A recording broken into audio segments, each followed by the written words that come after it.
Suddenly you can't coin a term in 2000, 2005 and 10 and say Dravidian model of government. I have a problem with that. You're saying Tamil Nadu model of governance because the Chief Minister says, look, 11% growth rate. We are even higher than Gujarat. Gujarat talks, the Prime Minister talks of a Gujarat model.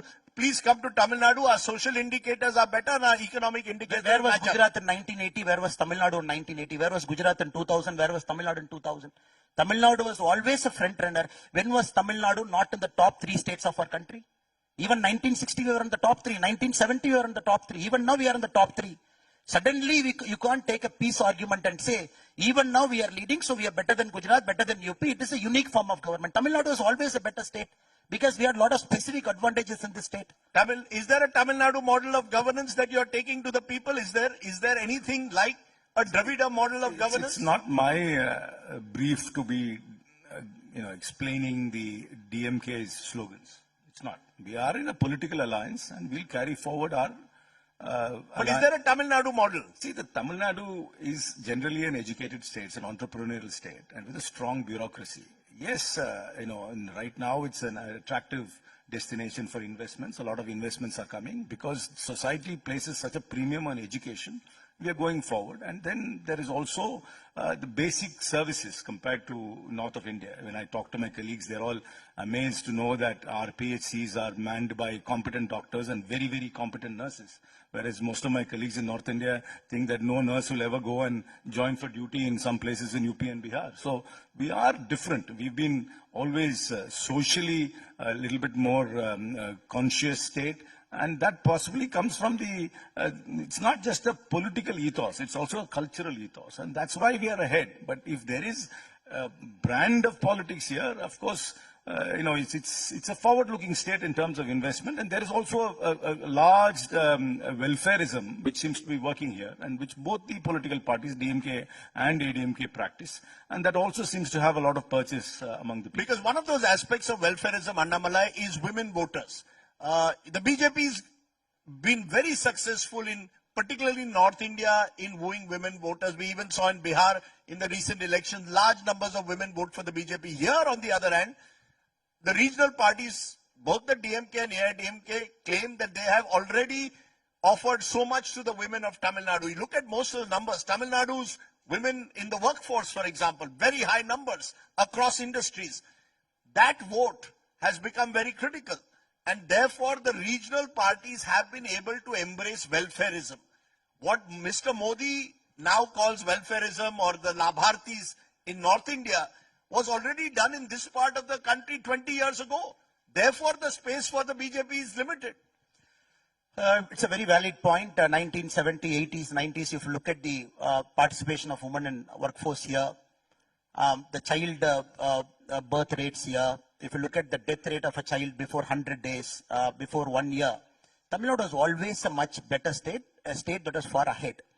And naturally, more empowered because the nature of culture, the way the society is run here, organized. In many places, you come to my part of the Congo area, even in many feasts, it is women who first eat. The men serve, then the men come and eat. It's a very different cultural space here. So naturally, when you have tall leaders like Madam Jayalalitha at different points of time, Dr. MGR at different points of time, and women voters were in big flock voting for ADMK at multiple points of time, I would say, yes, the Dravidian parties had a big decisive advantage with respect to women voters. At the same time, in the last 12 years, they are also looking at Modi ji as a big factor. And this time, I believe the addition of Modi ji's welfare schemes and the addition of Madam Jayalalitha, Dr. MGR, Edappadi Palaniswamy ji as the former Chief Minister, that combination will push women decisively towards our alliance. I'm very clear about it. Interesting, yes. I simply don't agree with that at all. I think the direct cash transfer which the DMK has successfully implemented is a big draw for the women. I know that the ADMK has reacted by saying that they will up it to 2,000, but the DMK has successfully implemented it. No, but isn't this the politics of freebie? I mean, you're now saying, look, they are going to give 1,500, we'll give 2,000, then you get into the debate. Is it welfareism? Is it freebie? Because look at your fiscal position in your state, for example. You have a huge debt today. Understand that. Just hear me out. I know that people from this socio-economic background always look down upon this direct cash. No, I'm not looking down upon. Hear me out. Please hear me out.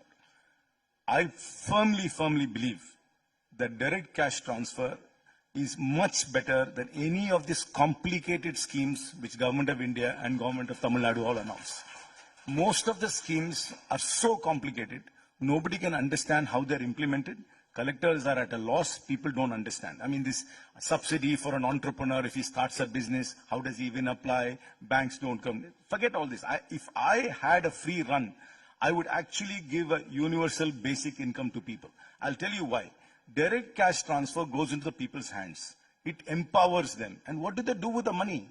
They spend the money in enterprises in 2 or 3 kilometers outside their homes, which actually seeds the local economy. You could perhaps call any economist to do a study and to see what is the benefit of direct cash transfer, particularly to rural areas. That is the only way you will seed the rural economy. As we are moving more and more towards technology and things like that, there is nothing in the rural area other than, unless you put this impetus in. If I had a free run, I would actually give much more than 2,000 rupees as a universal basic income to all women in Tamil Nadu, and directly to their bank account. This is not freebies.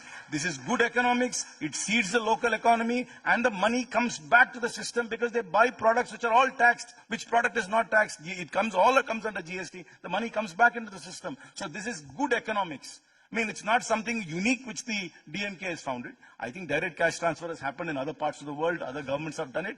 But it has been done very efficiently because in this government, and they get credit for that. And there is a lot of goodwill they've got from the women. But women are not gravitating towards Modi. I know Annamalai has to say that. But it's really, Mr. Modi is not a factor in this election. Mr. Modi is not a factor, in this election. You concede that, that while Mr. Modi is the dominant #1 leader of the country, he's not a factor in Tamil Nadu. We look at poll after poll. This is one of the few states where Modi doesn't pull up your party. Sir, for Modi ji to show up a response of 80% approval rating in Tamil Nadu, it is a combination of many factors. You got to have a very strong local party, very strong local leadership, which can project the national leadership in a big way. If you please poll national leaders, when you poll it, Modi ji will always have a great standing in Tamil Nadu. No, Rahul Gandhi is above Mr. Modi. This is one of the few states where Rahul Gandhi is actually ahead of Mr. Modi. Sir. For Rahul Gandhi ji, it is a very sentimental reason, this state. As I mentioned when I spoke, in the first I mentioned, this is a Congress kind of state. For a long time, they had a lot of stalwart leaders. In the last 12 years is the time when Modi ji is getting introduced to the state. Modi ji did not have a Gandhi surname for 50 years. In the last 12 years, you have Narendra Modi. People are seeing it. So slowly it's coming up.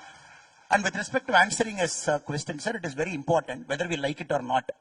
If you look at this time, the economic survey also that was presented in the parliament, where there's some kind of critical comment against the direct cash transfer, but I particularly believe the way to go forward, I completely agree with them, is to have cash vouchers, and people should decide where they want to spend. And you have a 4.5 lakh crore budget in a state where very little you put in a capital expenditure like 35,000, 40,000 crore, you put half the